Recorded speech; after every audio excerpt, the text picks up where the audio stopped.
अस्सलामुअलैकुम वरहमतुल्लाह। सबसे पहली और बड़ी अपडेट ये है कि इस संडे को एक दफ़ा फिर से दर्स के दौरान जहलम एकेडमी में एक मशकूक नौजवान जिसका नाम अजाज अहमद बताया जा रहा है, जो तहरीक लब्बैक पाकिस्तान से मुतासिर था, उसने पुलिस की फेक यूनिफॉर्म पहनकर जहलम एकेडमी में दाखिल होने की कोशिश की। जब सिक्योरिटी गार्ड ने उससे सवालात किए तो उसने ये कहा कि वो फैसलाबाद से ताल्लुक रखता है और फैसलाबाद में पुलिस की मुलाजमत करता है। वो किसी ASI के हमरा रेड करने के लिए जा रहा था, लेकिन इंजीनियर मोहम्मद अली मिर्जा साहब का बयान सुनने के लिए यहीं पर उतर गया। इसी हवाले से जब पंजाब पुलिस ने उसे अपने सीनियर अफसरान जिनके मातहत होने का वो दावा कर रहा था उनके नाम और रैंक पूछे, लेकिन वो नौजवान जवाब में कोई भी तसल्ली बख्श जवाब न दे सका, जिसके बाद पंजाब पुलिस को उस पर शक हुआ तो मजीद तफ्तीश जारी कर दी। मजीद सवालात करने के बाद उस नौजवान ने खुद से इस बात का इकरार कर लिया कि वो पुलिस में मुलाजमत नहीं करता और पुलिस की यूनिफॉर्म पहनकर जहलम एकेडमी में आने का मकसद ये था कि पहले 2 मरतबा जहलम एकेडमी में लेट आने की वजह से उसे जहलम एकेडमी में दाखिल नहीं होने दिया गया। इसी वजह से उसने इस बार पुलिस की यूनिफॉर्म पहनकर आने का इरादा किया ताकि वो सिक्योरिटी गार्ड को खुद को पुलिसमैन बताकर जहलम एकेडमी में दाखिल हो सके। जब पंजाब पुलिस ने उसकी यूनिफॉर्म उतारी तो उसके नीचे वो ट्राउजर और टी-शर्ट पहने हुए था। इतना सब होना ही था कि पंजाब पुलिस ने उसके इरादे पढ़ लिए कि वो जहलम एकेडमी में इंजीनियर साहब का बयान सुनने के लिए नहीं बल्कि इंजीनियर साहब को नुकसान पहुंचाने के लिए आया था। इसके बाद क्या ही होना था कि पुलिस ने उसे गिरफ्तार कर लिया और उसके खिलाफ बाकायदा एक FIR दर्ज करवाई। इंजीनियर मोहम्मद अली मिर्जा साहब ने भी अपने ऑफिशियल यूट्यूब चैनल से इस FIR को शेयर करते हुए अपने तमाम के तमाम स्टूडेंट्स से दुआओं की दरख्वास्त की है। नेक्स्ट अपडेट ये है कि रिसेंटली इंजीनियर साहब ने अपनी लेटेस्ट वीडियो में TLP के नाइब अमीर पीर जहीरुल हसन को जवाब दिया। अब तमाम भाइयों को मालूम होगा कि मुबारक सानी केस की रिव्यू पिटीशन की जजमेंट के हवाले से जहीरुल हसन साहब ने काजी फाइज ईसा साहब के हवाले से ये बयान जारी किया था कि जो शख्स भी काजी फाइज ईसा साहब का सर कलम करके लाएगा तो उसे नाउजुबिल्लाह 1 करोड़ पे इनाम दिया जाएगा। जहीरुल हसन साहब के इस बयान के बाद कानून के इदारे हरकत में आए और उनके खिलाफ FIR दर्ज होने लगी। ये सब होना ही था कि पीर जहीरुल हसन साहब गिरफ्तारी के डर से बचने के लिए खैबर पख्तूनख्वा में जाके छुप गए। तो इसी हवाले से इंजीनियर साहब ने अपनी लेटेस्ट वीडियो में उनके हवाले से अपना बयान दिया। पीर जहीरुल हसन तू निकल बाहर,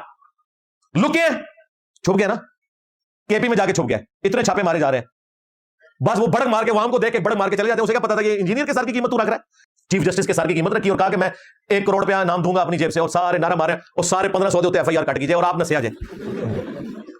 मुझे बुला रहा था, मीनार पाकिस्तान पे खुद भागा हुआ है। और कल तक तो तुम कहते थे हम फांसी के फंदे को चूम लेंगे, निकलो ना बाहर, क्यों लुके हो? दो गिरफ्तारी, पता तो नहीं लगेगी। साथ रिजवी ने नहीं बयान देता क्योंकि वो जेल कट बैठा है, उन्हें पता है जेल का मतलब क्या होता है। ADC हाल तक जेल गया ना, ए जाए बगैर समझ गया, नस गया। ठीक है, धमकियां मुझे लगा रहा था, भागा खुद हुआ है। देना गिरफ्तारी। अब तूने तो सर की कीमत रखी थी, तूने तो धरने देने थे, खुद भाग गया। ये टोटल इनका इश्क रसूल है जी, जाली झूठा, लोगों को धमकियां लगाना। मुझे कह रहा था इसे मीनार पाकिस्तान पे लेके आओ, खुद अपने घर भी नहीं आ सक रहा। कितने बुजुर्ग जिन्होंने हाथ से पीछे वो हाथ में मरोड़ देते, वो बामा में पान दी जेडी तुम्हारे पीछे सन।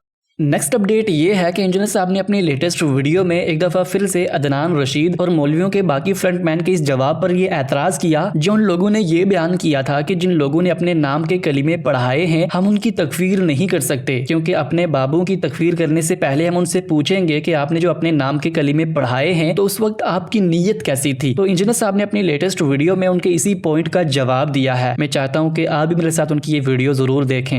पिछले दिनों एक कादियानियों के साथ मुनाजरा चल रहा था ना, इनके चंद मौलवियों के फ्रंटमैन का, वो मारी इधर ही आके खा गए। उनका चिश्ती रसूलुल्लाह थानवी उनका है तो कलमाते कुफर है, लेकिन जो पढ़ेगा ना हम उससे पूछेंगे कि किस नियत से पढ़ रहे हो, नबी की नियत से या गैर नबी की नियत से। वाह वाह वाह वाह वाह, ए तो इस्लाम है। यानी ये कह रहे हैं कि कोई शख्स अल्लाह का बुत बना के उसके सामने झुके तो हम फिर ये पूछेंगे कि ये अल्लाह मान के कर रहे हो या गैरुल्लाह का बुत बनाया हुआ। और बुत बेशक अल्लाह का भी बनाया हो, शिर्क है। रसूल एक टर्म है, जब मुसलमान बोलेगा तो ये ज़ाहिर प्रॉफिट के हवाले से बोला जाएगा, उसकी तावील भी कबूल नहीं होगी। और ये मेरा फतवा नहीं है, खुद तुम्हारे आला हज़रत का फतवा है कि अगर कोई अना रसूलुल्लाह तो उससे नहीं पूछेंगे हम कि रसूल से मुराद पोस्टमैन ले रहे हो या पैगंबर ले रहे हो, कुफर का फतवा लगाएंगे। और ये बात नकल की है मुफ्ती मुनीर रहमान साहब ने चिश्ती रसूलुल्लाह के हवाले से जो फतवा लिखा, मेरी वजह से उन्हें लिखना पड़ा, हमारे स्टूडेंट्स की मेहनत की वजह से, उसमें भी उन्होंने कोट किया ऐसे। लेकिन मुनाज़िर में कहते हैं नहीं जी नियत पूछेंगे। ठीक है, फिर अच्छी नियतों से इन्होंने सारी बिदात जारी की है, सारा शिर्क जारी किया है। यही तो तागूत है।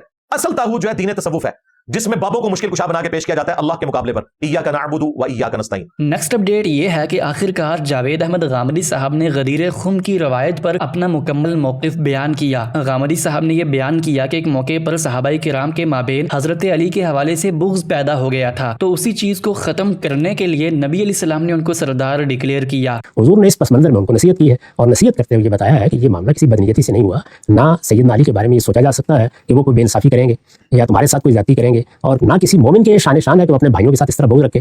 بھائیوں کے ساتھ کیا، کسی صحابی کے ساتھ رکھے، صحابی کیا رسالت میں آپ صلی اللہ علیہ وسلم کے تعلق رکھنے والے کسی یا کسی آپ کے مقرر کردہ امیر کے ساتھ رکھے، تو آپ نے بہت سخت تنبیہ فرمائی، بالکل برمحل ہے۔ اور اس کے بعد یہ کہا کہ اب تم اگر یہ سمجھنا چاہتے ہو کہ میرے مقرر کردہ امراء کی کیا حیثیت ہوتی ہے، تو علی کو میں نے مقرر کیا تھا، اس وجہ سے جو لوگ مجھے اپنا سردار سمجھتے ہیں علی کو بھی انہیں اپنا سردار سمجھنا چاہیے۔ تو اس پس منظر میں یہ نصیحت کی گئی ہے۔ ایسی نصیحت بہت سے موقعوں پر کرنے کی ضرورت ہوتی ہے۔ میرے نزدیک رسالت میں آپ صلی اللہ علیہ وسلم کا یہ ارشاد اسی اصولی بات کی فرع ہے کہ من اطاع الامیر فقد اطاعنی ومن اطاعنی فقد اطاع۔ یہ تھی آج کی ساری اپڈیٹس، ملتے ہیں اسی طرح کی نئی اپڈیٹس کے ساتھ، تب تک کے لیے اللہ حافظ، السلام علیکم ورحمۃ اللہ۔